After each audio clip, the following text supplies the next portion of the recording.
وداعيا إلى الله بإذنه وسراجا منيرا. فقد قال الله تعالى في كلامه المجيد والفرقان الحميد: أعوذ بالله من الشيطان الرجيم. بسم الله الرحمن الرحيم. إنما المؤمنون الذين إذا ذكر الله وجلت قلوبهم وإذا تليت عليهم آياته زادتهم إيمانا وعلى ربهم يتوكلون. الذين يقيمون الصلاة ومما رزقناهم ينفقون. أولئك هم المؤمنون حقا. صدق الله العظيم وصدق رسوله النبي الكريم، ونحن على ذلك من الشاهدين والشاكرين والحمد لله رب العالمين. إن الله وملائكته يصلون على النبي يا أيها الذين آمنوا صلوا عليه وسلموا تسليما. اللهم صل على سيدنا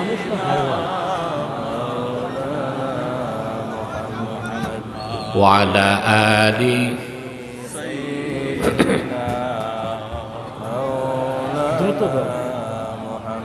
زبان کھلے پڑھن اللہم صلی علی سیدنا مولانا محمد وعلى آل سیدنا مولانا محمد. جہاں روضہ پاک خیر الورا ہے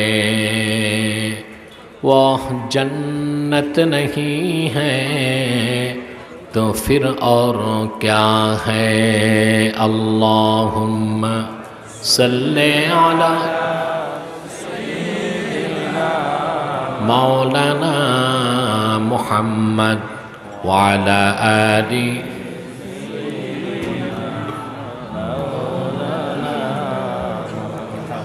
مدینے کی ہوا سے جنتی بو آتی ہے. کھا کے پا کے مدینہ میں نور جنت چمکتی ہے. اللہم صلی علی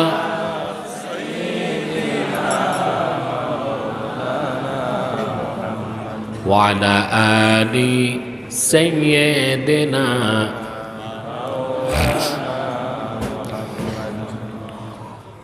محمد رسول الله صلى الله عليه وسلم. ختم الله به النبوة وحكما لا نبي بعده بلغ العلا بكماله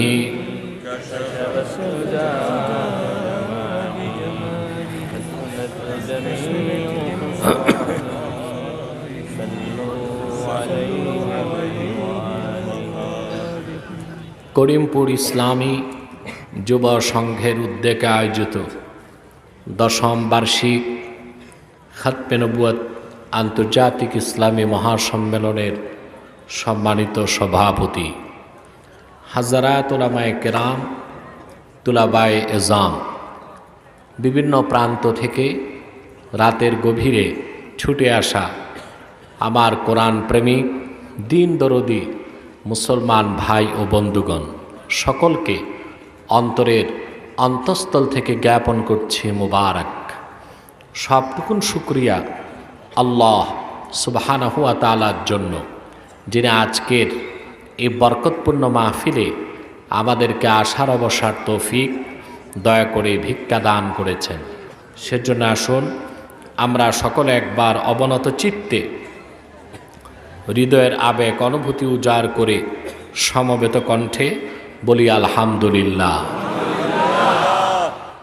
অগণিত অসংখ্য দরুদ ও সালাম আল্লাহর সৃষ্টির প্রধান আকর্ষণ, বিশ্ব সভার সভাপতি, সকল নবী রাসূলগণের মাথার তাজ, শামসুল হিদায়াত, বদরুদ্দুজা, সাইয়্যিদুস সাকালাইন, ইমামুল মুরসালিন, খাতামুন নবিয়্যিন ওয়াল মুরসালিন, আফতাবে নবুওয়াত, শাহানশাহে রিসালাত, সরকারে দো জাহাঁ, সুলতানুল মদিনা, নবিয়্যুল আম্বিয়া, হুজুরে আকরাম, নূরে মুজাসসাম, নূরুন আলা নূর, সাইয়্যিদিনা হাবিবিনা শফিঈনা মাওলানা মুহাম্মদ সাল্লাল্লাহু আলাইহি ওয়াসাল্লামের উপর আল্লাহ পাক যাকে আজ থেকে ১,৫০০ বছর আগে প্রেরণ করেছেন সর্বশ্রেষ্ঠ ও সর্বশেষ নবী ও রাসূল হিসেবে, যার পরে আজ পর্যন্ত পৃথিবীতে অবশ্যই কোনো প্রকার নবী কিংবা রাসূল অবশ্যই আসে নাই, অবশ্যই এখনও নাই, অবশ্যই কিয়ামত পর্যন্ত আসবে না। সম্মানিত সুধী, বারবার উঠানামা করেন কেন আপনার এই স্টেজে? বসে যান, উঠানামা বন্ধ করেন। প্রিয় সুধী, আপনারা বরেণ্য আলেমদের জবান থেকে দীর্ঘক্ষণ বক্তব্য শুনেছেন, আলহামদুলিল্লাহ। জোরে বলেন আলহামদুলিল্লাহ। আজকে একটি গুরুত্বপূর্ণ বিষয়ে আপনাদের সামনে আমি কথা বলতে যাচ্ছি। আমরা আন্তর্জাতিক ও জাতীয় একটি সমস্যায় ভুগতেছি, সেটা হলো পৃথিবীর বিশ্ব মানচিত্রে আমাদের মুসলমানদের ৫৭টি রাষ্ট্র আছে। সংখ্যায় পৃথিবীতে আমরা ২০০ কোটি মুসলমান। মোট প্রাকৃতিক সম্পদের ৭০% আমাদের পায়ের তলায়। কিন্তু এই পৃথিবীর বিভিন্ন জনপদে আমরাই মার খাচ্ছি মুসলমান। আমরা নির্যাতিত, নিপীড়িত, লাঞ্ছিত, বঞ্চিত। আমাদের জনপদগুলো রক্তাক্ত, আমাদের মা বোনদের ইজ্জত বুলণ্ঠিত, আমাদের সম্মান ও মর্যাদা বিনষ্ট করা হচ্ছে। কি তার মূলভূত কারণ তা খুঁজে দেখতে হবে, ঠিক কিনা? জোরে বলেন। মুসলমানের সৃষ্টি কি মার খাওয়ার জন্য, অধিকার বঞ্চিত থাকার জন্য? কাফের মুশরিক জালেম অত্যাচারীদের রক্তচক্ষু দেখে মুসলমান মাথা নত করে রাখবে, এজন্যই কি মুসলমানের সৃষ্টি? তাহলে এই পরিস্থিতি কেন এবং তার থেকে উত্তরণের উপায় কি? তার জবাব একটাই, আল্লাহ ও তার রাসূলের সাল্লাল্লাহু আলাইহি ওয়াসাল্লামের দেখানো পথে আমরা পরিপূর্ণ মুমিন হতে পারি নাই, ঠিক কিনা? আমরা মুসলমান, কিন্তু হাকিকাতের মুসলমান হতে পারি নাই। হাকিকাত আর নকল এক হয়? আপনারা ফুল লাগিয়ে রেখেছেন, এসব হচ্ছে কৃত্রিম ফুল, এটার কোনো গ্রান নাই।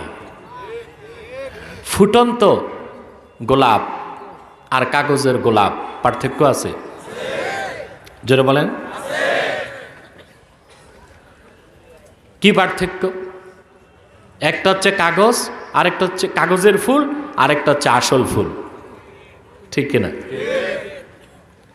আমরা কাগজের মুসলমান হয়ে আছি, লেবেলের মুসলমান, পৈতৃক সূত্রে মুসলমান, আল্লাহর কোরআনের ফর্মুলায় মমিন হতে পারি নাই। যদি হতে পারতাম, সারা দুনিয়ার নেতৃত্ব কর্তৃত্ব আমাদের পদতলে এসে জমা হয়ে যেত মুসলমান। ঠিক কিনা? আল্লাহ পাক সূরা আনফালে প্রকৃত মমিনের গুণাবলী আলোচনা করেছেন, আর সেই সূরা থেকেই আমি 3টি আয়াত আপনাদেরকে শুনিয়েছি। আমরা আজকে আল্লাহর কোরআনের দৃষ্টিতে খাঁটি পরিপূর্ণ মমিন হবার ফর্মুলা জানব এবং পরিপূর্ণ মমিন হবার শপথ নিয়ে এখান থেকে বিদায় নিব। রাজি আছেন? বলেন আল্লাহুম্মা আমিন। তবে আমি প্রচণ্ড ক্লান্ত এবং অসুস্থ। আপনাদের এখানে দিনে এসেছিলাম কাঁঠালতলী, ওখানে এসে খুব বেশি অসুস্থ হয়ে গিয়েছিলাম। সে ধকল কেটে উঠতে এখনও পারছি না। আমি খুব আস্তে আস্তে কথা বলবো, খুব কম সময়ে আমরা কথাগুলো বুঝার চেষ্টা করব। আল্লাহ পাক কবুল করুন। বলুন আল্লাহুম্মা আমিন। মাইকের যে অবস্থা ভালো আছে, ওই যে কাঁঠালতলীর মাইক থেকে তো ভালো আছে।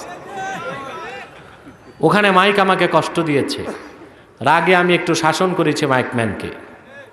এক কুলাঙ্গার কমিনা, খুবই ছোট লোকের বাচ্চা ইউটিউবার, সে বক্তব্য কেটে অপপ্রচার করেছে। ইউটিউবটির নাম গ্রাম বাংলা। এই ইউটিউবের প্রোপাইটারকে আমি বলবো, তুমি আল্লাহর কাছে মাফ চাও। বিনা পয়সায় আল্লাহর গজব কেনার চেষ্টা করো না, বরবাদ হয়ে যাবা, ধ্বংস হয়ে যাবা, পাগল হয়ে মরবা। সবসময় আলেম ওলামাদের দোষ খোঁজার জন্য দূরবীন লাগায় রাখো। এটা মুমিনের কাজ নয়, এটা মুনাফিকের কাজ। ইউটিউবের মাধ্যমে আল্লাহর দ্বীনের খেদমত করা যায় যদি ইউটিউবারের সদিচ্ছা থাকে, আগ্রহ থাকে। কিন্তু তার ইচ্ছে যদি হয় শুধু ব্যবসা, বক্তব্য কেটে ছেটে আজগবি ক্যাপশন দিয়ে ভাইরাল করা, এটা দ্বীনের পক্ষে তার কাজ হবে না। আলেম ওলামাকে প্রশ্নবিদ্ধ করার দ্বারা রাম বাম নাস্তিকদেরকে খুশি করা, এটা কোনো মুসলিম ইউটিউবারের কাজ হতে পারে না, মুনাফিকের কাজ।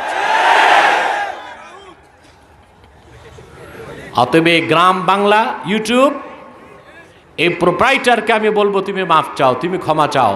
তুমি কে তাও আমি জানি, আমি চিনি, কিন্তু তোমার কাজ হয়েছে জঘন্য। আমি আল্লাহর কাছে তোমার হেদায়েতের দোয়া করি।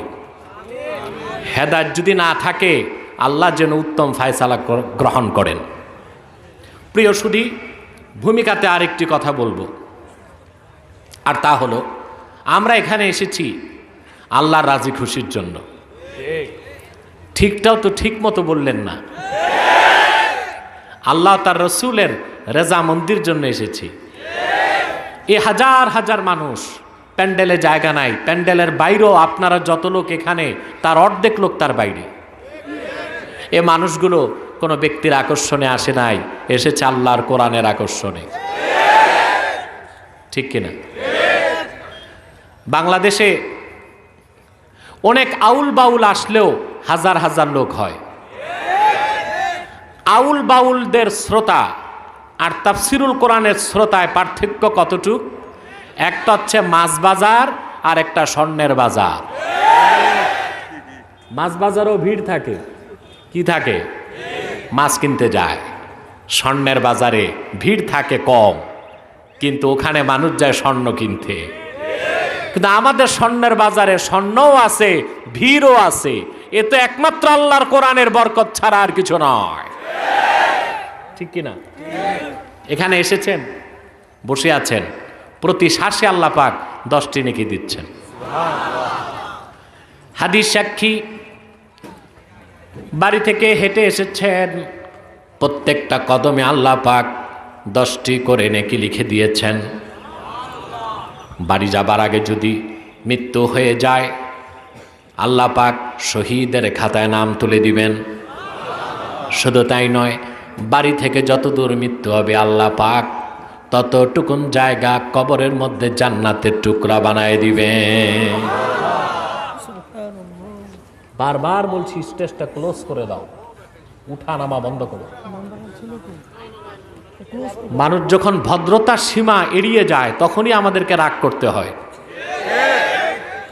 কতবার বলবো, স্টেজে সিঁড়ি করছে ঢেউটিন দিয়া, চাল দিয়া, এটা উঠলে নামলে মনে হয় ঢোল বাজাচ্ছে, এটা তো ডিস্টার্ব হয়। উঠানামার দরকারটা কি? যে যেখানে আছেন বসে যান। প্রিয় ভাই সব, তাহলে প্রত্যেক শ্বাসে 10 নেকি পাচ্ছেন, প্রত্যেক কদমে 10 নেকি পেয়েছেন। আলহামদুলিল্লাহ বলবেন না? খুশি আছেন? মাহফিলের মাঝামাঝি সময় একদল ফেরেশতা আল্লাহর কাছে চলে গেছেন। খুশি হলে আওয়াজ দিয়ে বলেন সুবহান। আল্লাহ পাক জিজ্ঞেস করেছেন, তোমরা কোথা থেকে আসলা? ফেরেশতা জবাব দেয়, রব্বুল আলামিন, তোমার একদল বান্দা মাজালিসুল ইলম, কোরআনের এলেমের মজলিসে বসেছে, সেখান থেকে আসলাম। আল্লাহ পাক বলেন, আমার বান্দারা বসে আছে, বিনিময়ে আমার কাছে কি চায়? সুবহানাল্লাহ।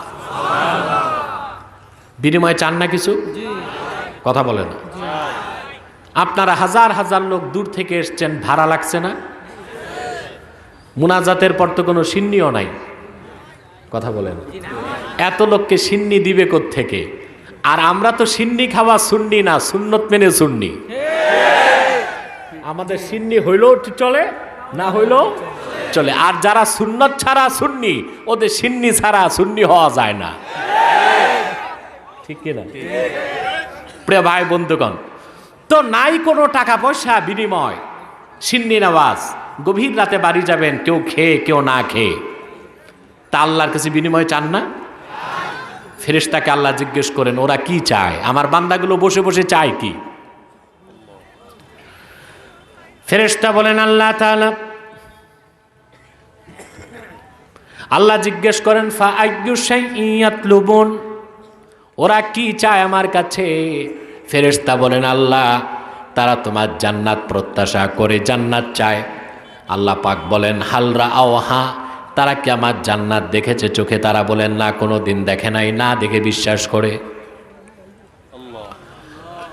আল্লাহ রাব্বুল আলামিন আবার জিজ্ঞেস করেন, ওয়া মিন আইয়ি শাইইন ইয়াতাআওয়াযুন, আমার বান্দাদের মনটা নরম কেন, চোখে পানি কেন, ওরা কিসের থেকে বাঁচতে চায়?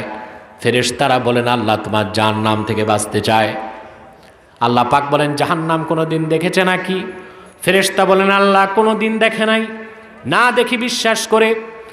আমার আল্লাহ পাক ডেকে বলেন, ফেরেশতারা সাক্ষী থাকো তোমরা, যারা আমার জান্নাত দেখে নাই, জাহান্নাম দেখে নাই, বসে বসে কোরআন শুনছে, আমি আল্লাহ তাদের জীবনের সব গুনাহ মাফ করে দিলাম, আমার জান্নাতের দরজা তাদের জন্য খুলে দিলাম। খুশি আছেন? আমরা খুশি। শয়তান বেজার। বেজার কে? শয়তানও বেজার, তার চেলা চামুন্ডারাও বেজার। শয়তানের সব চেষ্টা ব্যর্থ, একটা বাকি আছে। এই বিশাল জনসমুদ্র একসাথে আল্লাহর কাছে মুনাজাত করে গুনাহ মাফ করবে, এটা শয়তান চায় না।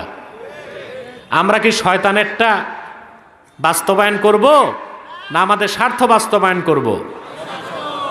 সেজন্য আমাদের নেক নিয়ত করে শয়তানের গালে একটা প্রতীকী চপেটাঘাত করতে হবে।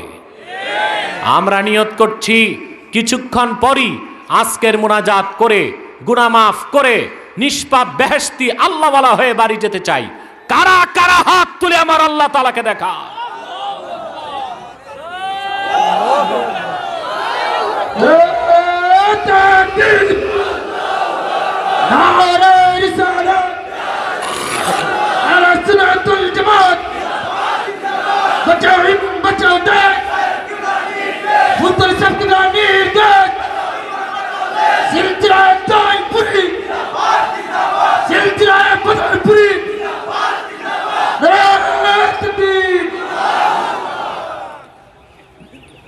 স্লোগানের পর মাইক বন্ধ হয়ে যাবে, ওইটা স্পিকারটা বন্ধ হবে। বুঝে নেই কথা? স্লোগানের পরে স্পিচটা বন্ধ করে দিতে হবে, মাউথটা বন্ধ থাকবে স্লোগানের পরে। কোথায়? এ লোকের গলার আওয়াজ তো আমার চেয়ে বেশি, খাজনা থেকে বাজনা বেশি। মাশাআল্লাহ, বলেন মাশাআল্লাহ। তার গলাকে আল্লাহ তাআলা আরো উচ্চকিত করে দেন। প্রিয় ভাই বন্ধুগণ, আসেন এবার খাঁটি মুমিন কিভাবে হব আল্লাহর ভাষায় তা শুনি এবং সংক্ষিপ্ত ব্যাখ্যা নিব। আমার সাথে পড়েন, আউযু বিল্লাহি মিনাশ শাইতানির রাজীম, বিসমিল্লাহির রাহমানির রাহিম।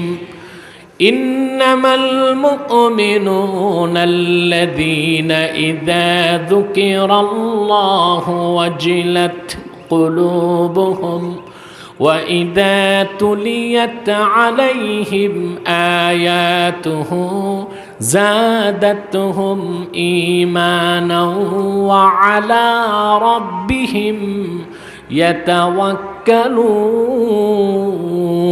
يتوكلون الذين يقيمون الصلاة ومما رزقناهم ينفقون أولئك هم المؤمنون حقا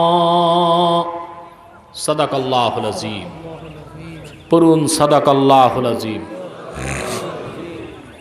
وصدق رسوله النبي الكريم ونحن على ذلك من الشاهدين والشاكرين والحمد لله رب العالمين। আল্লাহ পাক কোরআন কারীম সূরাতুল আনফালে ইরশাদ করেছেন, ইন্নামাল মুমিনুনা আল্লাযীনা ইযা যুকিরাল্লাহু ওয়াজিলাত কুলুবুহুম। প্রকৃত মুমিন তো তারাই, তাদের সামনে যখন আল্লাহর জিকির হয় তাদের অন্তর আল্লাহর ভয়তে নরম হয়ে যায়। ওয়া ইযা তুলিয়াত আলাইহিম আয়াতুহু যাদাতহুম ঈমানা। আর তাদের সামনে যখন কোরআনের তেলাওয়াত হয়, কোরআনের তেলাওয়াত তাদের ঈমানকে বাড়িয়ে দেয়। সুবহানাল্লাহ বলবেন না জোরে? তারপরে আল্লাহ পাক বলেন, আল্লাযীনা ইউকিমুনাস সালাতা ওয়া মিম্মা রাযাকনাহুম ইউনফিকুন। এবং তারা সেই সব লোক যারা 5 ওয়াক্ত নামাজ আদায় করে এবং আমি যা রিজিক দান করেছি তার থেকে খরচ করে। আল্লাহ পাক বলেন, উলাইকা হুমুল মুমিনুনা হাক্কা। তারাই হচ্ছে খাঁটি মুমিন, প্রকৃত মুমিন। আওয়াজ করে বলেন সুবহান। এই কথাগুলো কার? এই কথায় কোনো সন্দেহ নাই, যা মহাসত্যের সর্বোচ্চ মানদণ্ডে উত্তীর্ণ। এখন আসুন আমরা একটু ব্যাখ্যা শুনি। আল্লাহ পাক বলেছেন, মুমিনগণের সামনে যখন জিকির হয় আল্লাহর, তাদের মনটা নরম হয়ে যায়। সুবহানাল্লাহ। জিকির বলতে আমরা কি বুঝি, আর এখানে আল্লাহ কোন জিকিরের কথা বলেছেন? সুবহানাল্লাহ। আল্লাহ পাক কোরআনে অনেকগুলো আমলকে জিকির বলেছেন। কি বলছেন? যেমন তিনি নামাজকে জিকির বলেছেন। কি বলেছেন? আমি বলছি না, আল্লাহ পাক বলেছেন। আল্লাহ রাব্বুল আলামিন বলেন, ইন্নানি আনাল্লাহ লা ইলাহা ইল্লা আনা ফা'বুদনি ওয়া আকিমিস সালাতা লিযিকরি। নিশ্চয় কোনো সন্দেহ নাই, আমি হলাম আল্লাহ, আমি ছাড়া কোনো মাবুদ নাই। মুসা, তুমি আমার ইবাদত করো আর আমার জিকির হিসেবে নামাজ আদায় করো। নামাজকে আল্লাহ কি বলেছেন? জিকির। শুধু জিকির না, সবচেয়ে বড় জিকির বলেছেন। সুবহানাল্লাহ বলবেন। আল্লাহ রাব্বুল আলামিন বলেন, উতলু মা উহিয়া ইলাইকা মিনাল কিতাবি ওয়া আকিমিস সালাহ ইন্নাস সালাতা তানহা আনিল ফাহশাই ওয়াল মুনকার ওয়ালাযিকরুল্লাহি আকবার। সুবহানাল্লাহ। সবচেয়ে বড় জিকির কি? এত আস্তে তোমরা মাতো না কেন? আজকে রাগ টাগ করছো নাকি? সবচেয়ে বড় জিকির কি? সালাত। সুবহানাল্লাহ। আমার দেশে যারা ভণ্ড পীর তাদের কাছে শুধু আছে লাফায় ফালায় করো জিকির যেমনে খোদায় রাজি। নামাজ রোজার ধারে কাছেও নাই। ঠিক কিনা? এইরকম ভণ্ড পীররাই খাঁটি সুন্নিদেরকে ওহাবির তকমা লাগায়। ঠিক কিনা? ভণ্ড সুন্নি এরা ফরমালিন যুক্তি সুন্নি, যাদের কাছে নামাজ নাই, রাসূলুল্লাহর সুন্নত নাই, দ্বীনের পক্ষে সংগ্রাম নাই, আন্দোলন নাই, শিরক কুফরের বিরুদ্ধে বক্তব্য নাই, শুধু আছে বুজুর্গ পারাস্তি আর মাসলাক পারাস্তি। তারা খাঁটি সুন্নি নয়, তারা মুনাফিক, তারা ফরমালিন যুক্ত। তাদের পূর্বপুরুষ ইংরেজদের দালালি করেছে, তারাও বর্তমানে নাস্তিক রামবামদের দালালি করে যাচ্ছে।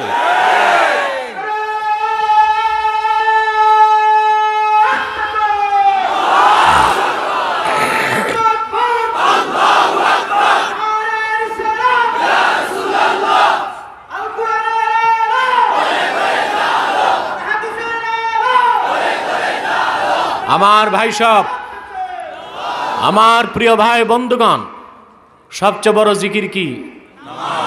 সালাত। এই সালাত, এই জিকির যার কাছে নাই, বাকি সব জিকির তার বরবাদ। আমার ভাইয়েরা, ওয়াজ নসিহতকে আল্লাহ তাআলা জিকির বলেছেন। সুবহানাল্লাহ। ওয়াজ শোনাও জিকির, ওয়াজ করাও জিকির, যদি ওয়াজ হয় কোরআন থেকে। আল্লাহ পাক বলেন ফাযাক্কির ইন নাফাআতিয যিকরা সায়াযাক্কারু মান ইয়াখশা ওয়া ইয়াতাজান্নাবুহাল আশকাল্লাযী ইয়াসলান নারাল কুবরা। আল্লাহ পাক তার হাবিবকে বলেছেন ফাযাক্কির। সবগুলো তাফসীরে এসেছে ফাইজহুম, হে রাসূল আপনি জিকির করুন। ফাযাক্কির, তাদের মনে করায় দেন, অর্থাৎ তাদেরকে ওয়াজ করেন, উম্মতকে ওয়াজ করেন। সুবহানাল্লাহ বলবেন না? ওয়াজ করা কি? জিকির। শোনা কি? জিকির। যদি ওয়াজ ওয়াজ হয়, আওয়াজ না হয়।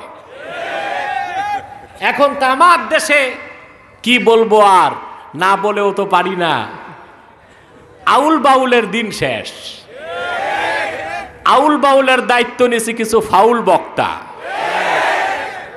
ওদের ওয়াজে কোরআন নাই, হাদিস নাই, আছে বুজুর্গদের বানানো কিছু মিথ্যা গীত, যার সাথে ইসলামের ইতিহাসের কোনো সম্পর্ক নাই। ওটা ওয়াজ না আওয়াজ? যেটা বলেন ওয়াজ না আওয়াজ। এতে হয় কি জানেন, আগে মানুষ ওয়াজে আসলে ঈমান বাড়তো, আর এখন ভণ্ড বক্তাদের ওয়াজে আসলে ঈমান যা আছে ওইটাও যায়। ঠিক কিনা? তাহলে নামাজ হচ্ছে জিক্র, ওয়াজ করা কি? সুবহানাল্লাহ বলবেন না? এটাও কি? জিক্র। আমার ভাইয়েরা, রাসূলুল্লাহর মহব্বতে দরুদ সালাম পড়বেন, সেটাও জিক্র। ঠিক কিনা? কেমন জিকির? আল্লাহ পাক হুকুম করেছেন সাল্লু আলাইহি ওয়া সাল্লিমু তাসলিমা। মুহাম্মদ সাল্লাল্লাহু আলাইহি ওয়াসাল্লামের উপর দরুদ পাঠাও, সালাম জানাও আদবের সাথে। সুবহানাল্লাহ। সকাল বিকাল যে মৌখিক জিকির পীর সাহেবগণ করেন, এটাও জিকির। এটাও কি? এটাও কোরআনে আসছে।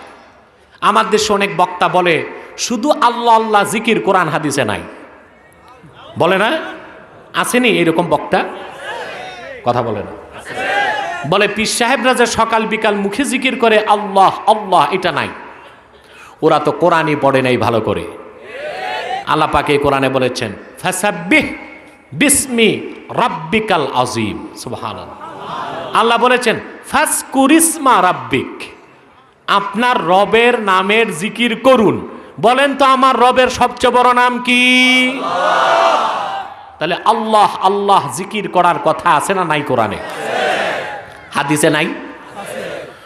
বুখারীর হাদিস, আল্লাহর হাবিব ইরশাদ করেছেন লা তাকুমুস সাআতু হাত্তা ইউকালা আল্লাহু আল্লাহ। যতদিন আমার উম্মতের মুখে আল্লাহর জমিনে আল্লাহ আল্লাহ জিকিরে থাকবে, ততদিন কিয়ামত হবে না, হবে না। তাহলে নামাজ জিকির, ওয়াজ করা জিকির, কোরআন তেলাওয়াত জিকির, দরুদ সালাম জিকির, মুখের জিকির সেটাও জিকির। এখন সূরা আনফালে আল্লাহ কোন জিকিরের কথা বলেছেন? আবার এই কোরআন এই পুরাটাই জিকির। এটা কি? সুবহানাল্লাহ বলবেন না? আল্লাহ রাব্বুল আলামিন বলেছেন, ইন্না নাহনু নাযালনা যিকরা ওয়া ইন্না লাহু লাহাফিজুন। নিশ্চয়ই এই জিকির, এটা কি বলছেন? কোরআনকে কি বলেছেন? নিশ্চয়ই জিকির, এটা আমি নাজিল করেছি আমার বান্দা মুহাম্মদ সাল্লাল্লাহু আলাইহি সাল্লামের উপর, আর এই জিকির সংরক্ষণের দায়িত্ব আমি আল্লাহ নিজের হাতে রেখেছি। এই কোরআনকে আল্লাহ বলেছেন জিক্র, এমন জিকির, রাসূলুল্লাহর এমন মুজিজা, কিয়ামত তক এই কোরআন কেউ পরিবর্তন করতে পারে নাই, পারে না, পারবে না। ঠিক কিনা বলেন? আমার কলিজায় রক্তের ক্ষরণ হচ্ছে মুসলমান। ভারতে কুখ্যাত এক ভণ্ড, তার নামটা নিতে আমার ঘৃণা করে, ওয়াসিম রেজবি নামে এক শয়তান আল্লাহর কোরআন থেকে 26টি আয়াত নিষিদ্ধের জন্য আদালতে মামলা করেছে। আপনারা জানেন সে কোন সম্প্রদায়ের লোক? শিয়া। আমি বহু আগ থেকে কুখ্যাত শিয়াদের কাফের বলে থাকি। যে সম্প্রদায় আল্লাহর কোরআনের 26টি আয়াত নিষিদ্ধ করতে চায়, সেই শিয়া সম্প্রদায় আর ইহুদি সম্প্রদায়ের মধ্যে তো কোনো পার্থক্যই নাই। আমরা কুলাঙ্গার ওয়াসিম রেজবির মৃত্যুদণ্ড চাই। বাংলাদেশ থেকেও সিংহের মতো গর্জন করে ভারত সরকারকে জানাই দিতে হবে, তোমাদের সাজানো নাটক আমরা বুঝতে পেরেছি। আদালত থেকে যদি রিট খারিজ করা না হয়, বাংলাদেশের মুসলমান এমন আগুন জ্বালাবে তাতে তোমরা জ্বলে পড়ে ছাই হয়ে যাবে, তোমাদের অস্তিত্ব মাটির সাথে মিশে যাবে ইনশাআল্লাহ।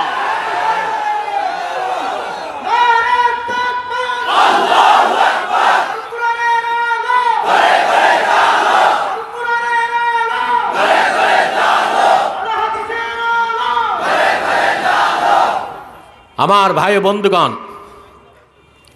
মনে রাখবেন শিয়া সম্প্রদায় এটা 12টা ভাগ। কয়টা?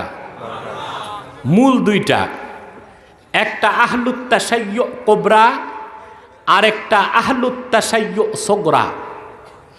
একটা বড় রাফিজি আর একটা ছোট রাফিজি। তাদের কি বলা হয়? শিয়া।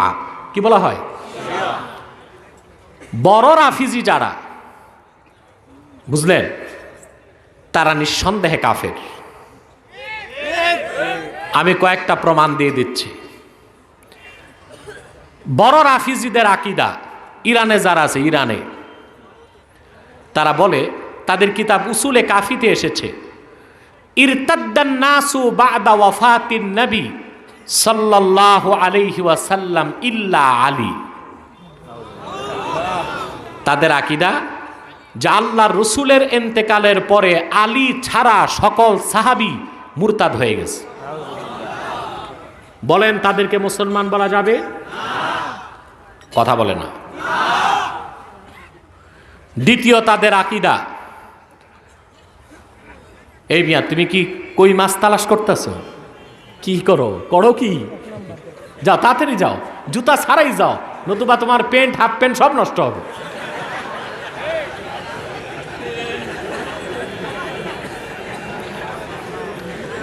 প্রিয় ভাই বন্ধুগণ, কষ্ট হচ্ছে আপনাদের।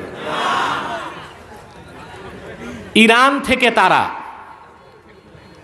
থেকে তারা কোরআন করিম ছেপেছে, বুঝলেন?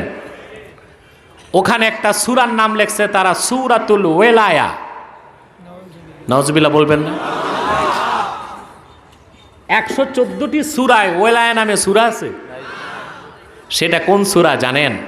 সূরা আলাম নাশরা। এই সূরাতে আল্লাহ নাজিল করছেন 8টা আয়াত, তারা ঢুকাইছে একটা আয়াত। শোনাবো? আলাম নাশরাহ লাকা সাদরাক ওয়া ওয়াদানা আনকা ওয়িজরাক আল্লাযী আনকাযা যাহরাক ওয়া রাফা'না লাকা যিকরাক ওয়া জাআলনা আলিয়ান সাহরাক। হযরত আলী শানে এই একটা আয়াত ওরা ঢুকাই দিছে। আল্লাহর কোরআনে যারা হস্তক্ষেপ করে ওরা মুসলমান না কাফের? বাংলাদেশে কিছু মৌলবি বের হয়েছে এখন মুফতি নামের, তারা কুফরি স্বীকার করে, কাফের বলতে চায় না। এসব হচ্ছে কাফেরেরই খালাতো ভাই। আছে না কিছু মৌলবি? আছে, বলে যে না কুফরি করছে কাফের বলা যাবে না, আশ্চর্য চুরি করছে চোর বলা যাবে না, ডাকাতি করছে ডাকাত বলা যাবে না, বদমাশি করছে লম্পট বলা যাবে না, কুফরি বলছে কাফের বলা যাবে না। এই সব ভণ্ডগুলো যুগে যুগে যখনই ইসলামের শত্রু নাস্তিক মুরতাদ ব্লগার আর বাতিল পন্থীগণ কুফরি করে, তাদেরকে কুফরির ফতোয়া থেকে বাঁচাবার জন্য এই ভণ্ড মৌলবীগুলো মাঠে নেমেছে, তাদেরকে চিহ্নিত করতে হবে। ঠিক কিনা বলে? আমার দেশে কিছু মৌলবী আছে আর কিছু নেতা আছে, কথায় কথায় সৌদি আরবের সমালোচনা করে। এদেরকেও মনে রাখবেন ইরানের দালাল, শিয়াদের দালাল। সৌদি আরবের পররাষ্ট্রনীতি মনে রাখবেন, আরবের পররাষ্ট্রনীতি হচ্ছে আরব বিশ্বের 1 নম্বর শত্রু ইসরায়েল, 2 নম্বর শত্রু ইরান। তারা এত জঘন্য কাফের, ইরানের শিয়া সম্প্রদায়, তারা শপথ করেছে তারা যদি কোনোদিন আরব দখল করতে পারে, জান্নাতুল বাকিতে যে আমার আম্মা জান আয়েশার রওজায় তারা দররা লাগাবে। এইরকম কাফের শিয়াদেরকে কোনোদিন মুসলমান মনে করা যায় না, যায় না, যায় না।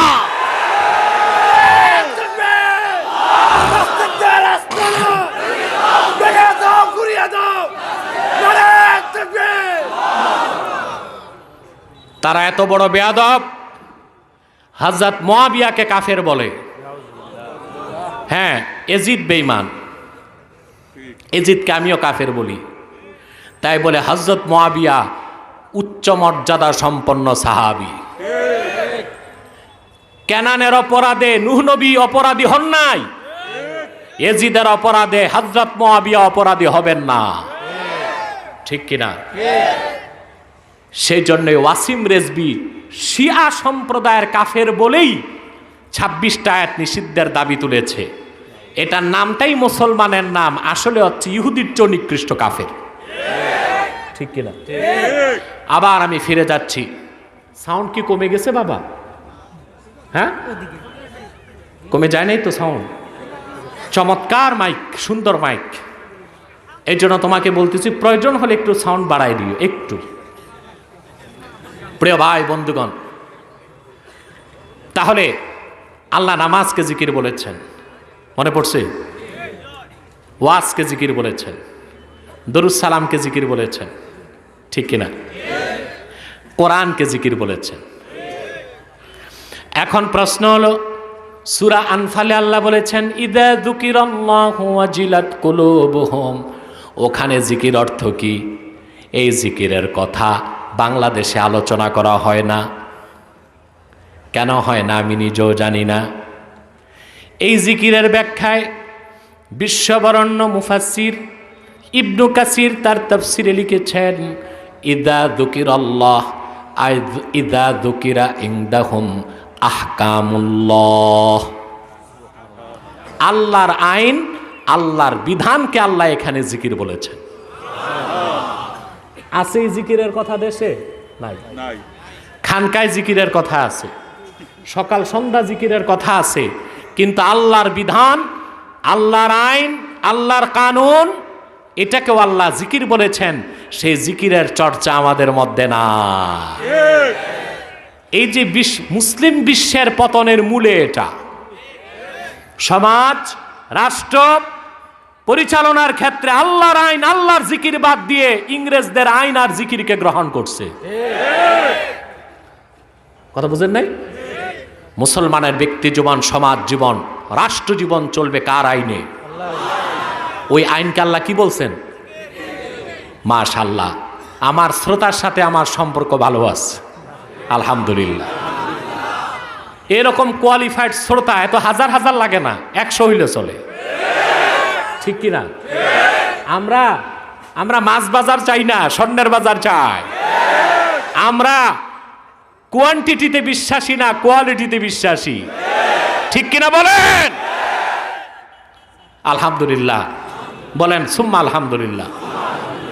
তবে বাংলাদেশের মানুষ ধীরে ধীরে ওয়াজের নামে আওয়াজ আর আউল বাউল ফাউলদের বাদ দিচ্ছে। মানুষ এখন আল্লাহর কোরআন শুনতে চায়, হাদিস শুনতে চায়, ঠিক কিনা বলেন? তাহলে আমার ভাইয়েরা, মুসলিম বিশ্বের পতনের মূলে কি? সুস্পষ্টভাবে মনে রাখবেন, মুসলিম দুনিয়ার, মুসলিম রাষ্ট্রের মানুষগুলো, শাসকগুলো, নেতাগুলো সব জিকির গ্রহণ করেছে। তারা নামাজ পড়ে, সকাল সন্ধ্যা জিকির করে, কোরআন তেলাওয়াত করে, কিন্তু আল্লাহর আইনকে যে আল্লাহ জিকির বলেছেন সেই জিকিরকে গ্রহণ করতে পারে না, ঠিক কিনা? 57টা রাষ্ট্র আমাদের। কয়টা রাষ্ট্রে শাসক আছেন যিনি কোরআনের আইনকে মানেন? কথা বলেন। আমি একটা উদাহরণ দিই। একটি বাস মৌলভীবাজার থেকে চট্টগ্রাম যাবে, 40 জন প্যাসেঞ্জার, বাসও খুব দামি বাস।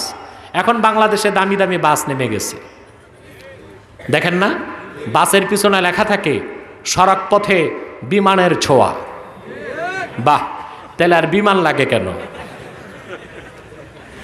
দরজা নাই, জানালা নাই, ভাঙ্গা চূড়া বাস, তার পিছও লেখা সড়ক পথে বিমানের ছোঁয়া, ঠিক কিনা? কিন্তু মোস্ট কমফোর্টেবল বাস বাংলাদেশে এখন আছে না? বলবেন আপনি তাহলে হেলিকপ্টারে আর প্লেনে চড়ে এত টাকা খরচ করেন কেন? বাস হলে কি হবে? সড়ক হয় নাই, বিদেশের মতো সড়ক হয় নাই। আমার দরবার শরীফ থেকে চিটাগাং রোড আসতে জ্যামে আমাকে কখনো 2 ঘন্টা লাগে। কয় ঘন্টা? তাহলে গাড়িতে এসে দিনে মাহফিল করে রাতের মাহফিল ধরা কি সম্ভব? কথা বলেন।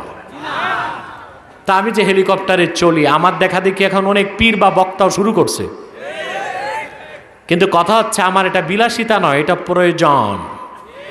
এটা কি? প্রয়োজনে আপনি খরচ করবেন, সেটা অপচয় নয়। দিনের পথে খরচ করলে সেটাও সওয়াব হয়ে যাবে। দামি বাস যাবে কই? চট্টগ্রাম। 40 জন প্যাসেঞ্জার, সামনের 20 জন শায়খুল হাদিস, তারপর 10 জন মুহাদ্দিস, তারপর 10 জন দেশের সেরা পিশাব। বাস ভর্তি 40 জনই আউলিয়ায়ে কেরাম।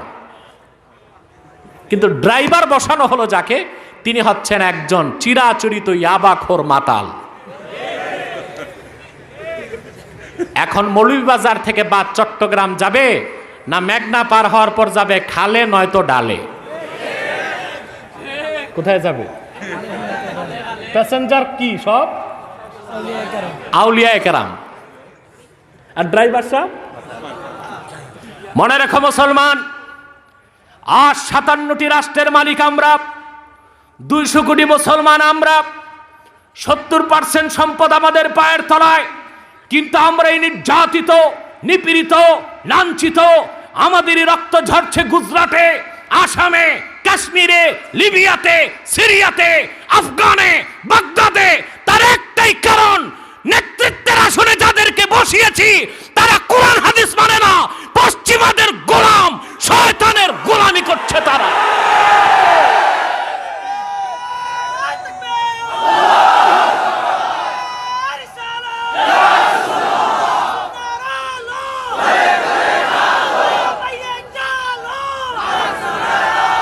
মনে রেখো আমার ভাইরা, আমার বন্ধুরা, যেই দিন মুসলিম দুনিয়ার শাসকগণ, জনগণ নামাজের জিকির, হজের জিকির, জাকাতের জিকির সকাল সন্ধ্যার জিকিরের সাথে আল্লাহর আইন ও বিধানের জিকিরকে গ্রহণ করবে, সারা দুনিয়া মুসলমানের নেতৃত্বে চলে আসবে।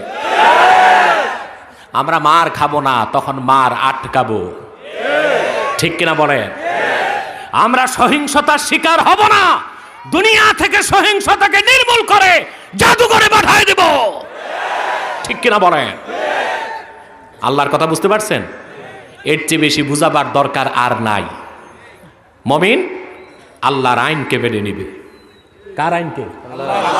তারপর আল্লাহ পাক বলেন, وَإِذَا تُلِيَتْ عَلَيْهِمْ آيَاتُهُ زَادَتْهُمْ إِيمَانًا।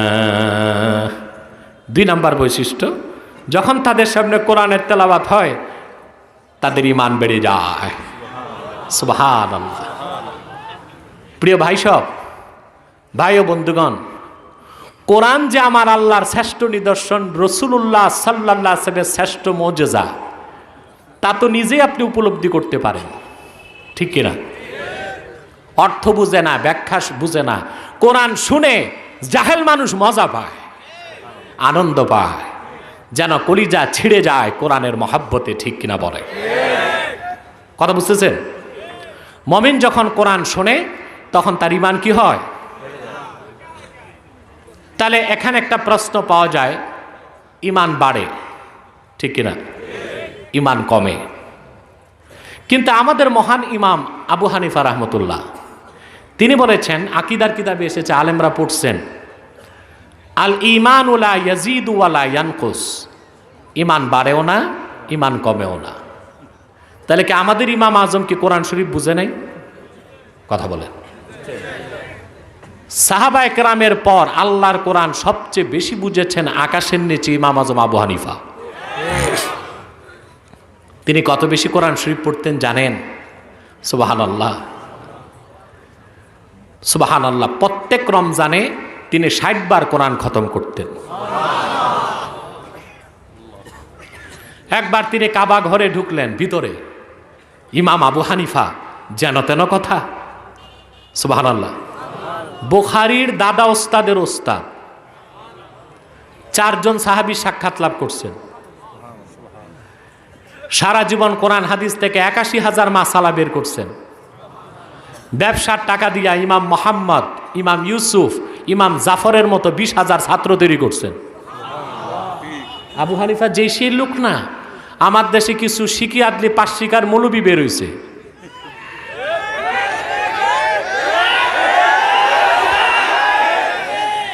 ইমাম আবু হানিফার ভুল ধরে। কার ভুল ধরে? আছে না? ওনাদের নামগুলো আবার সুন্দর, সব শেখ, তুবাইশ ইবনে খুবাইশ। ওনারা ভুল ধরে কার? আবু হানিফার, শাফি, মালেক, আহমদ বিন হাম্বলের ভুল ধরে। ইমাম আবু হানিফা রাহমাতুল্লাহ, ওনার ওস্তাদ ছিল 1200 তাবেঈ, নিজে ছিলেন তাবেঈ। সাক্ষাৎ লাভ করছেন 4 জন সাহাবী, 6 লক্ষ হাদিস জমা করেছেন, 50,000 মুখস্থ করেছেন। সুবহানাল্লাহ, সুবহানাল্লাহ। 57 বার হজ আর উমরা করছেন। শেষবার যখন মক্কায় গেলেন, কাবার ইমাম দরজা খুলে দিয়েছেন, তিনি বাইতুল্লাহর ভিতরে ঢুকছেন। সুবহানাল্লাহ। যে 2 রাকাত নামাজের নিয়ত করছেন, এক পায়ে দাঁড়াইছেন। প্রথম রাকাতে সূরা ফাতিহা থেকে সূরা কাহাফ পর্যন্ত 15 পারা শেষ করলেন। দ্বিতীয় পায়ে দাঁড়িয়ে বাকি 15 পারা শেষ করলেন। 2 রাকাত নামাজ শেষ। এত বড় মুহাদ্দিস, মুজতাহিদ, আবেদ, জাহেদ, একবার 2 বার নয়, ইমাম হাসকাফি দুররে মুখতারে লিখেছেন, ইন্নাহু রাআ রাব্বাহু মিআতা মাররাতিন ফিল মানাম। স্বপ্নে আমার আল্লাহকে তিনি 100 বার দেখেছে। 2 রাকাত নামাজ শেষ করে ইয়েতিমের মতো, কাঙ্গালের মতো 2টা হাত আল্লাহর কাছে বাড়ায় কানতে লাগছে কাবার ভিতরে। ফরিয়াদ করতে লাগলেন, আল্লাহুম্মা মা আবাদা হাদাল আবদুদ দাঈফ হাক্কা ইবাদাতিক ওয়ালাকিন আরাফাকা হাক্কা মারিফাতিক। মালিক, তোমারই নগণ্য গোলাম আবু হানিফা তোমার ইবাদতের কোনো হক আদায় করতে পারে নাই, তবে আল্লাহ তোমারে চিনতে পেরেছে আবু হানিফা। সুবহানাল্লাহ। তিনি কোরআন শরীফ বুঝে নাই, আমরা বুঝছি নাকি? কথা বলেন। মৌলবীদের অবস্থা দেখেন না, সব প্যারালাইজ। এক পৃষ্ঠা কোরআন শরীফ পড়লে লাহনে জলি হবে 70টা, আর হাদিস যদি পড়তে দেন তো গোসল ফরজ। এই সব মূর্খ বক্তা আবার আমাদের সাথে বহস করতে চায়। আমাদের ছাত্রদের ধাক্কা নিতে যাইয়াই সব ক্লিনিক্যাল ডেথ হয়ে গেছে, আবার আমাদের কাছে বসতে চায়। তো যদি এই সব ভণ্ড বক্তা আমাদের সাথে বসতে হয়, তো দিনরাত কষ্ট করে ছাত্রগুলো কেন পড়াই? কথা বলেন, কেন পড়াই? আমারও তো বয়স হয়ে যাচ্ছে। আপনারা দেখেন হুজুর খুব জোয়ান মানুষ, বাহ্যিক খুব ফিটনেস ভালো, কিন্তু মেহনতের কারণে এখন তো ধকল সইতে আর পারি না। দিনে মাহফিল, রাতে মাহফিল, সাংগঠনিক কাজ, দরবার শরীফের কাজ, সব কিছুর পর আমার ছাত্রদের আমি হাদিস পড়াই। আমার ছাত্রগুলোকে সর্বোচ্চ নাহসরফ লোগাতে গুরুত্ব দেই, যেন আরবিতে তারা যথেষ্ট পারদর্শিতা অর্জন করতে পারে। আমার ছাত্র তো আর মক্তবের ছাত্র নয়, এরা এখন কেউ মাদ্রাসার শিক্ষক, কেউ ভার্সিটির লেকচারার, কিছু ছাত্র আছে পিএইচডি ডিগ্রির পথে আছে, আলহামদুলিল্লাহ। তো বলছিলাম, ইমাম আজমের দোষ ধরে এমন মৌলবীও বাংলাদেশে আছে। ওই যে তুবাইশ ইবনে খুবাইশ, তুবাইশ ইবনে খুবাইশ। আমরা এই তুবাইশ আর খুবাইশদের কথায় ইমাম আজমকে ভুল বুঝবো না। এখন প্রশ্ন হলো, আল্লাহ কোরআনে বলেছেন জাদাতহুম ঈমানা, কোরআনের তেলাওয়াত শুনলে মুমিনের ঈমান বাড়ে। আবু হানিফা কেমন করে বললেন ঈমান বাড়ে না? প্রশ্ন আসে কিনা? ইমাম বুখারী, আহমদ বিন হাম্বল, দাউদে জাহিরি, আব্দুল্লাহ ইবনুল মুবারক, ইমামে জোহরি তারাও বলেছেন ঈমান বাড়ে। ইমাম আজম বলেছেন বাড়ে না। এর ব্যাখ্যা কি শোনেন। মূল ব্যাখ্যা হলো, ইমাম আজমের কথা আর কোরআনের কথায় কোনো দ্বন্দ্ব নাই। ইন্না আসলাল ঈমান লা ইয়াজিদু ওয়া লা ইয়ানকুস, ঈমানের মূল বাড়েও না কমেও না। ঈমানের মূলের ক্ষেত্রে সাহাবায়ে কেরামের ঈমান যেমন ছিল, তোমার আমার ঈমান ওই রকম, মূলটা একরকম। ওয়ালাকিন্না নূরাল ঈমান ইয়াজিদু বিত্তাআ ওয়া ইয়ানকুসু বিল মাসিয়া, কিন্তু নেক আমল করলে ঈমানের নূর বেড়ে যায়, আর গুনার কাজ করলে ঈমানের নূর কমে যায়। তাহলে দুই কথায় দ্বন্দ্ব আছে? কথা বলে না, আছে দ্বন্দ্ব। এইটার সবচেয়ে চমৎকার উদাহরণ আমি পেয়েছি হুজ্জাতুল্লাহিল বালেগায়, শাহ ওলিউল্লাহ মুহাদ্দিস দেহলভির লেখা। কিতাবটা একটু কঠিন, এবারতও কঠিন, অর্থও কঠিন। তবে আমি আলেমদেরকে বলবো, জীবনে আর কোনো কিতাব পড়েন আর না পড়েন, হুজ্জাতুল্লাহিল বালেগা একবার পড়েন। সুবহানাল্লাহ। 2 খণ্ড কিতাবে মনে হয় এলেমের সব মাখনগুলো শাহ ওলিউল্লাহ জমা করে দিস। তার কারণ কি জানেন? হুজ্জাতুল্লাহিল বালেগার মুকাদ্দমায় শাহ ওলিউল্লাহ লিখেছে, আমাকে আল্লাহ রসুল রুহানি ভাবে একটা কলম দান করেছেন, সেই কলম দিয়ে আমি হুজ্জাতুল্লাহিল বালেগা লিখেছি। আল্লাহু আকবার। এটা দুনিয়ার কলমে লেখে নাই, রাসূলুল্লাহর দেওয়া কলমে লিখেছে। সুবহানাল্লাহ বলবেন না? সেখানে তিনি উদাহরণ দিয়েছেন, ঈমান বাড়ে কমের উদাহরণ দিয়েছেন। আসলে ঈমান বাড়েও না কমেও না, ঈমানের নূর বাড়ে নেক আমল করলে, আর ঈমানের নূর কমে গুনার কাজ করলে। মূল ঈমান যেমন আছে তেমন থাকে। সুবহানাল্লাহ বলবেন না? আমার কথাগুলো বুঝতেছেন? ভালো করে বুঝতেছেন? তিনি উদাহরণ দিয়েছেন হারিকেন। হারিকেন আছে আপনাদের দেশে? কি বলেন আপনারা? হারিকেনই বলেন, ঠিক কিনা?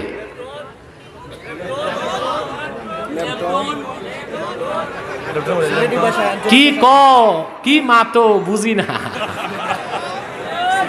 লালটেন, ঠিক আছে। উর্দুতে ওইটারে লালটিন বলে। উর্দুতে কি বলে? লালটিন। ঠিক আছে। ও, তোমরা বলো ল্যাম্পল। ভালো কথা, তোমরা বলো ল্যাম্পল। আমি ভাবছি কোন দেশের প্রেসিডেন্টের নাম বলে। প্রিয় ভাই সব, আমার ভাই বন্ধুগণ, অনেক রাত হয়ে গেছে। আমরা এখন গুছাবো আলোচনা, কারণ আমরা মুনাজাত করে বাড়ি যেতে হবে, ঠিক কিনা? যে কথা বলছিলাম, এই যে হারিকেন, বুঝলেন? আপনি হারিকেন যখন জ্বালান সন্ধ্যায়, আগুন জ্বলে না ভিতরে ফিতায়? কিন্তু সারা রাত জ্বলতে জ্বলতে বাইরের যে কাঁচ কালো হয়ে যায়, ঠিক কিনা? কালো যখন হয়ে যায়, সন্ধ্যায় যেই আলো ঘরে থাকে, রাতের শেষে সেই আলো পাওয়া যায় কেন? বাইরের অন্ধকার ভিতরের আলোকে কমায় দেয়, কিন্তু ভিতরের ফিতায় আগুন যেমন ছিল তেমন আছে। শাহ ওয়ালিউল্লাহ মুহাদ্দিস দেহলভী রাহমাতুল্লাহ উদাহরণ দিয়েছেন, মুমিন একবার যখন ঈমান আনে, ঈমানের নূর যখন জ্বলে যায়, সে যখন নেক আমল করে, তার অন্তর পরিষ্কার যখন হয়, ঈমানের নূর বেড়ে যেতে থাকে। আর যখন সে গুনার কাজ করে, তখন তার অন্তর কালো হতে থাকে, সেজন্য তার ঈমানের নূর কমে যায়। সেজন্য আল্লাহ পাক বলেছেন, ইযা তুলিয়াত আলাইহিম আয়াতুহু জাদাতহুম ঈমানা। মুমিনগণের সামনে যখন কোরআনের তেলাওয়াত হয়, তাদের ঈমান বেড়ে যায়। এই কথাগুলোর অর্থ বুঝছেন? 3 নাম্বার, প্রকৃত মুমিনের উদাহরণ আল্লাহ দিয়েছেন, ওয়া আলা রাব্বিহিম ইয়াতাওয়াক্কালুন। সত্যিকার মুমিনগণ তাদের রব মহান আল্লাহর উপর ভরসা করে, বলেন সুবহানাল্লাহ। এইটাকে আরবিতে বলে তাওয়াক্কুল। কি বলে? আমরা পীর সাহেবরা, ওয়ায়েজরা, বক্তারা যত তাওয়াক্কুলের ওয়াজ করি, তার 10 ভাগের 1 ভাগ তাওয়াক্কুল আমাদের ভিতরেই নাই, ঠিক কিনা? খাঁটি মুমিনের সবচেয়ে বড় গুণ হলো তাওয়াক্কুল আল্লাহ। সর্বদাই সে আল্লাহর উপর তাওয়াক্কুল করবে, ঠিক কিনা বলে? আল্লাহ পাক নবীগণের মাধ্যমে তাওয়াক্কুলের শিক্ষা দিয়েছেন। 1 2 না, 25 জন নবীর তাওয়াক্কুলের কথা তিনি কোরআনে তুলে ধরেছেন। সুবহানাল্লাহ বলবেন না? কে কে ঘুমাও, হাত উঠাও। বাহ, আজকে তো এতগুলো ধরা খাবে আমি জানি না।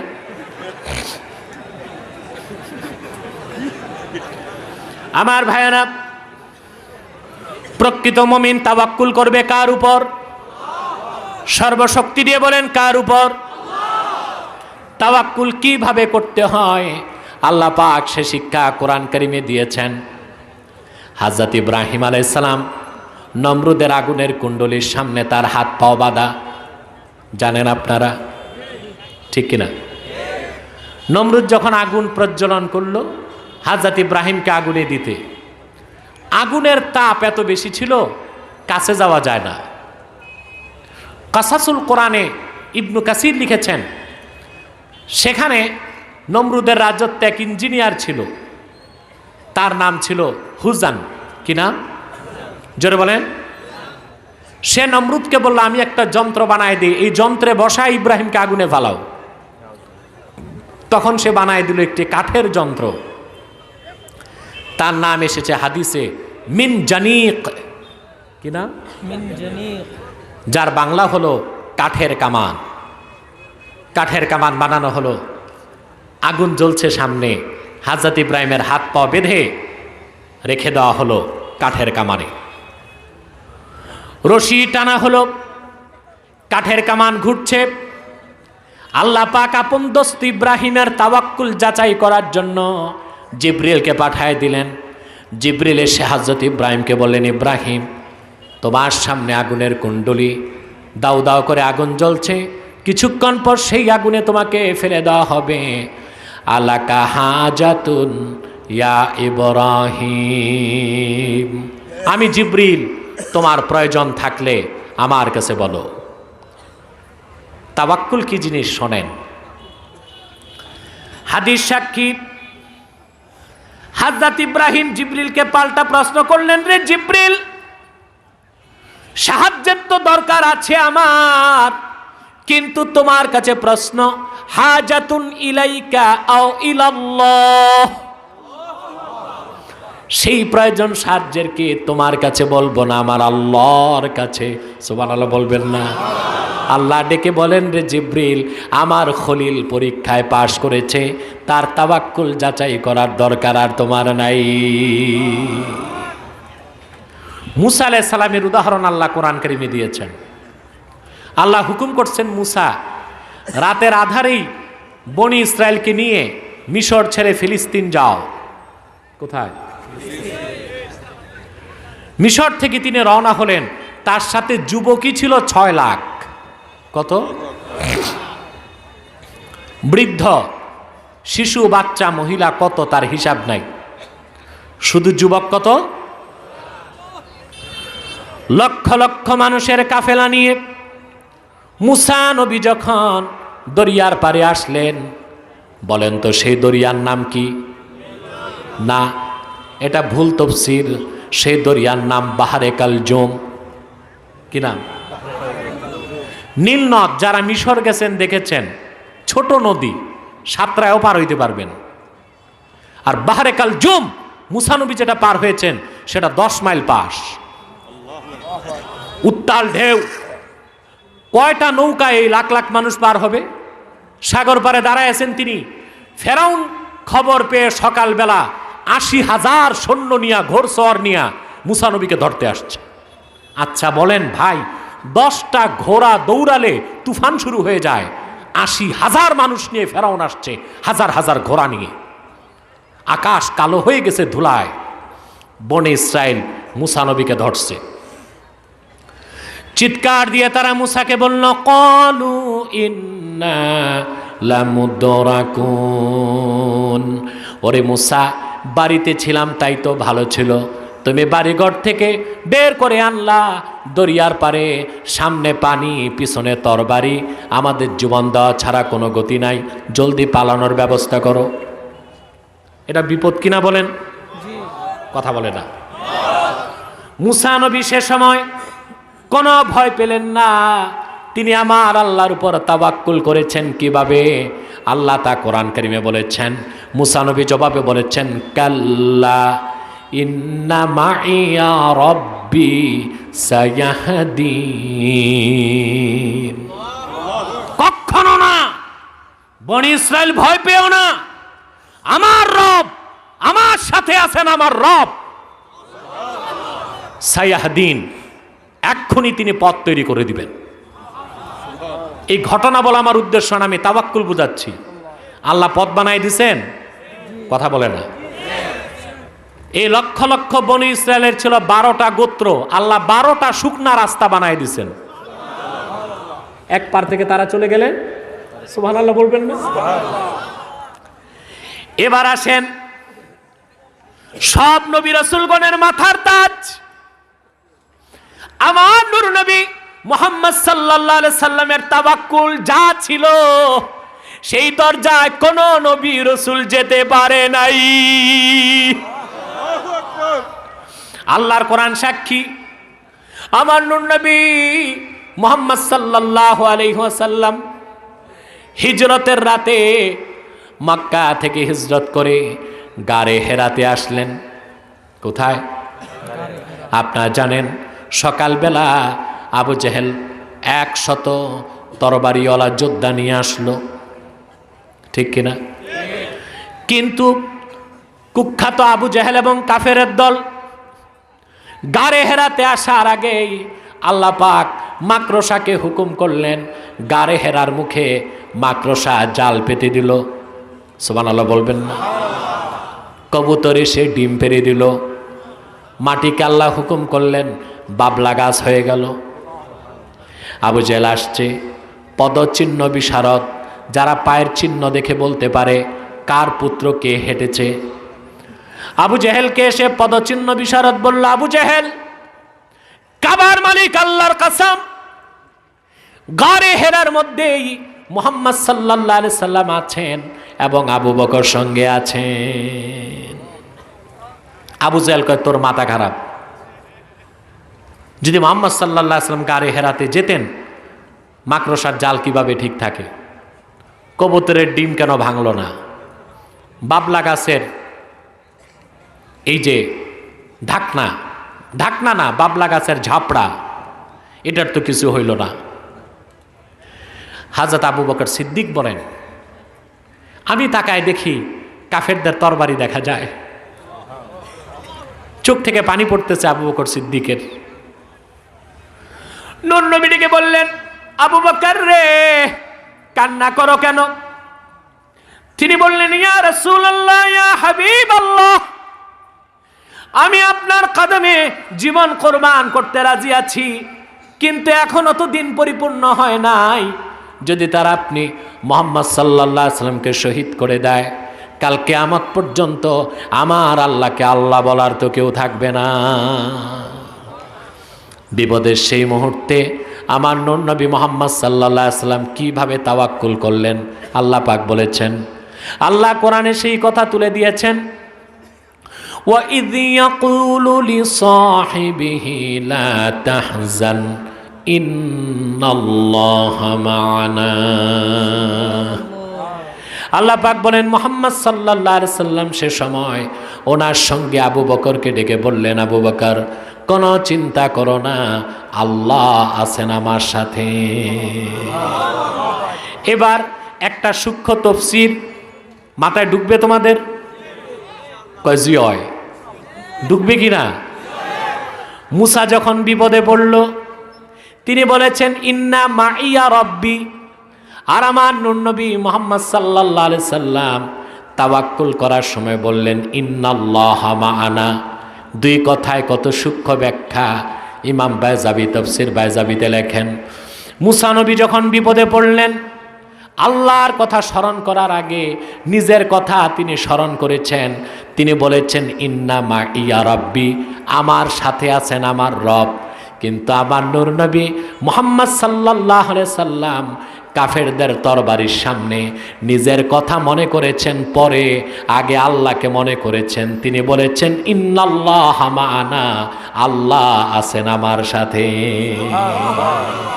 সুবহানাল্লাহ। আমার নূর নবী মুহাম্মদ সাল্লাল্লাহু আলাইহি ওয়াসাল্লাম ১৫০০ বছর আগে যে তাওয়াক্কুল শিক্ষা দিয়েছেন উম্মতকে, পূর্বের কোন নবীও ওই রকম তাওয়াক্কুল ইখতিয়ার করতে পারে নাই। বলেন সুবহানাল্লাহ। সেজন্য আল্লাহ পাক মুমিনের তৃতীয় গুণ বলেছেন, ওয়া আলা রাব্বিহিম ইয়াতাওয়াক্কালুন। খাঁটি মুমিনগণ তাদের রবের উপর ভরসা করে। বলেন সুবহানাল্লাহ। এই তাওয়াক্কুলের আবার স্তর আছে। যার ঈমান যত বেশি তার তাওয়াক্কুল তত বেশি। আবু দাউদ শরীফের হাদিস, এক সাহাবী রাসূলুল্লাহর কাছে এসে বললেন, হুজুর, আমি আসছি, উট বাঁধি নাই, আল্লাহর উপর তাওয়াক্কুল করছি। রাসূলুল্লাহ বললেন, আগে উট বাঁধো, তারপর তাওয়াক্কুল করো। সুবহানাল্লাহ বলবেন? কারণ তার ঈমানের স্তর যে কি আল্লাহ রাসূল তা জানতেন, ঠিক কিনা? অপর দিকে দেখেন, সুনান ইবনে মাজার হাদিস, হাদিসটি আছে ১০৬ পৃষ্ঠায়। কত পৃষ্ঠায়? আলহামদুলিল্লাহ, পৃষ্ঠাটা মনে আছে আমার, পড়ছি তো প্রায় ১৮-২০ বছর আগে। হাদিসটাও মুখস্থ আছে, কারণ এই হাদিস আমার অন্তরে দাগ কেটে ফেলেছে। সুনান ইবনে মাজাহ ১০৬ পৃষ্ঠার হাদিস। আল্লাহর হাবিব সাহাবায়ে কেরামকে বলেছেন, লাউ আন্নাকুম তাওয়াক্কালতুম আলাল্লাহি হাক্কা তাওয়াক্কুলিহি লারাযাকাকুম কামা ইয়ারযুকুত তায়র তাগদু খিমাসাও ওয়া তারুহু বিতানা। ওরে আমার সাহাবীরা, আল্লাহর উপর যেভাবে তাওয়াক্কুল করতে হয়, তোমরা যদি চূড়ান্ত পর্যায়ের তাওয়াক্কুল করতে পারো, আল্লাহু আকবার, লারাযাকাকুম কামা ইয়ারযুকুত তায়র, আল্লাহ পাখিকে বিনা চেষ্টায় যেভাবে রিজিক দেন, তোমাদেরকেও বিনা চাকরি বাকরি ব্যবসা ছাড়া ঘরে বসায় রিজিক দিয়ে দিবেন। তাগদু খিমাসাও ওয়া তারুহু বিতানা, সকালবেলা পাখিগুলো খালি পেট বের হয়ে যায়, আল্লাহ আল্লাহ জিকির করে, শুনি আমরা কিচিরমিচির করে, ঠিক কিনা বলেন? পাখিগুলো আল্লাহর নাম স্মরণ করে খালি পেট বের হয়ে যায়, সন্ধ্যায় যখন বাড়ি ফিরে আসে পেট ভরে যায়। তাওয়াক্কুল কার উপর করবেন? জোরে বলেন কার উপর? আমি আগেই বলেছি, আমরা পীরেরা, বক্তারা, ওয়াইজরা তাওয়াক্কুলের ওয়াজ যা করি তার 10 ভাগের 1 ভাগ আমাদের মধ্যে নাই। সেজন্যে আমরা ওয়াজ করার আগে চিন্তা করি মুরিদ বাড়বে না কমবে, নেতা চিন্তা করে কর্মী বাড়বে না কমবে, বক্তা চিন্তা করে আগামী বছরের দাওয়াত ফাইনাল হবে কি হবে না। তাওয়াক্কুল নাই, কি নাই? তাওয়াক্কুল নাই। মিয়া সাহেব, মুমিন কখনো মৃত্যুকে ভয় পেতে পারে না, কারণ সে জানে তকদিরে যা লেখা আছে এর বাইরে কিছু হইতে পারে না। আল্লাহ পাকের একটা বাণী তোমাদের শোনায় শেষ করে দেই আজকে। কই জি না, মাথা কি ঠিক আছে তোমাদের? রাত 12টা পার হয়ে গেছে, একটু পরে দেখবা সিএনজি ড্রাইভাররা পাগলামি শুরু করবে। 12টা বাজলেই ওরা গাড়ি স্টার্ট দেয় আর ফোন করে শ্রোতারে ডাকে যে আইরা আইরা, মানে কি বলে আইবগা। আচ্ছা আচ্ছা ঠিক আছে, কিছু কিছু শিখতেছি। প্রিয় ভাই বন্ধুগণ, যে কথা বলছিলাম, কি যেন বলছিলাম, তাওয়াক্কুল আল্লাহর উপর করতে হবে। আল্লাহ পাক বলেছেন, কুল লাই ইউসিবানা ইল্লা মা কাতাবাল্লাহু লানা ওয়া হুয়া মাওলানা ওয়া আলাল্লাহি ফালইয়াতাওয়াক্কালিল মুমিনুন। হাবিব মুহাম্মদ সাল্লাল্লাহু আলাইহি ওয়াসাল্লাম, আপনি আপনার উম্মতকে বলে দেন, লা ইউসিবানা ইল্লা মা কাতাবাল্লাহু লানা, আমাদের ভাগ্যলিপিতে আল্লাহ যা লিখেছেন এর বাইরে কোনো বিপদ আপদ, মৃত্যু যন্ত্রণা, হামলা মামলা, হুলিয়া, জেল জুলুম, নির্যাতন আমাদের স্পর্শ করতে পারবে না। বলেন সুবহানাল্লাহ। ওয়া হুয়া মাওলানা, আল্লাহ তাআলাই হচ্ছেন আমাদের মালিক। ওয়া আলাল্লাহি ফালইয়াতাওয়াক্কালিল মুমিনুন, সত্যিকার যে মুমিন সে একমাত্র আল্লাহর উপর ভরসা রাখে। বলেন সুবহানাল্লাহ। বিদায় বেলা আমার বাংলার প্রাণ শক্তি যুবকদের উদ্দেশ্যে একটি বার্তা দিয়ে যাচ্ছি। শোনা রাখো যুবকরা, মানব রচিত তন্ত্রমন্ত্র মতবাদকে বর্জন করে ফিরে আসো আল্লাহর কোরআনের দিকে। আর মনে রেখো, আল্লাহর দ্বীনের জন্য তুমি যদি কাজ করে যাও, মৃত্যু তোমাকে আসবে না আল্লাহর হুকুম ছাড়া, কোনো ক্ষতি তোমাকে স্পর্শ করতে পারবে না। এই তাওয়াক্কুল যেদিন আমাদের অন্তরে চলে আসবে, শুধু বাংলাদেশ নয়, গোটা দুনিয়া আল্লাহর কালেমার পতাকা তলে চলে আসবে। সারা দুনিয়ার নেতৃত্ব কর্তৃত্ব মুসলমানের হাতে পুঞ্জীভূত হয়ে যাবে ইনশাআল্লাহ। আজকে এতটুকুই। সাদাকাল্লাহুল আযীম ওয়া সাদাকা রাসূলুহুন নবিয়ুল কারীম ওয়া নাহনু আলা যালিকা মিনাশ শাহিদিন ওয়াশ শাকিরিন ওয়াল হামদুলিল্লাহি রাব্বিল